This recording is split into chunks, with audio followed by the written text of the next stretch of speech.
Pada suatu ketika, ada seorang misionaris mendapat tugas untuk pergi ke sebuah daerah yang di dalamnya tinggal orang-orang yang tidak kenal Injil. Awalnya, sang misionaris ini tidak mau karena takut dengan kekejaman mereka, tapi karena dia terbeban juga dengan jiwa-jiwa yang belum bertobat, akhirnya dia pun setuju untuk pergi ke suku tersebut. Dengan hanya bermodalkan iman serta Alkitab dan percaya bahwa Tuhan pasti tolong, dia pun berangkat. Ketika dia tiba di tempat itu, alangkah terkejutnya dia. Ternyata kehidupan di suku itu lebih mengerikan dari apa yang dia tahu selama ini.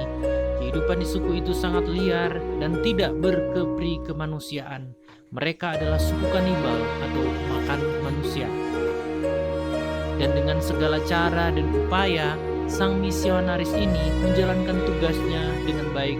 Tentunya ada Tuhan yang turut bekerja di dalamnya.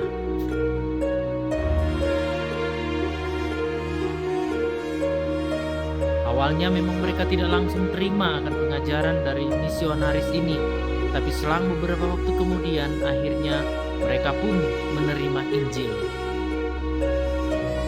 Lama setelah itu, ada sebuah kapal ekspedisi terdampar di sebuah pulau terpencil yang tadinya dihuni oleh orang-orang kanibal.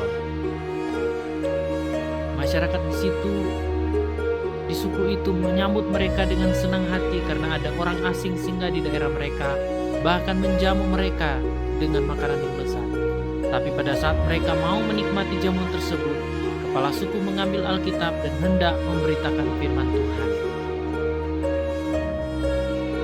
Tapi nakoda kapal ekspedisi itu mencegahnya dan berkata, "Maafkan saya, kepala suku, buku yang kamu pegang itu sudah usang dan ketinggalan zaman. Malahan kami sudah tidak pernah membaca buku itu. Jadi tidak usah kita buang-buang waktu. Mari kita nikmati saja hidangan yang lezat ini."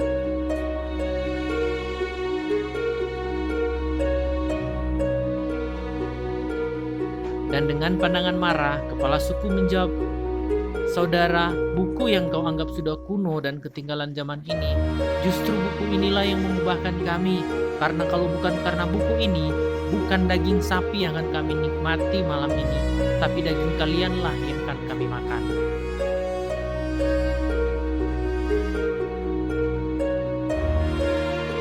Nakoda itu tersedak mendengarnya dan sambil malu-malu mempersilahkan kepala suku untuk melanjutkan membaca Alkitab. 2 Korintus 5 ayat 17, "Jadi siapa yang ada di dalam Kristus, ia adalah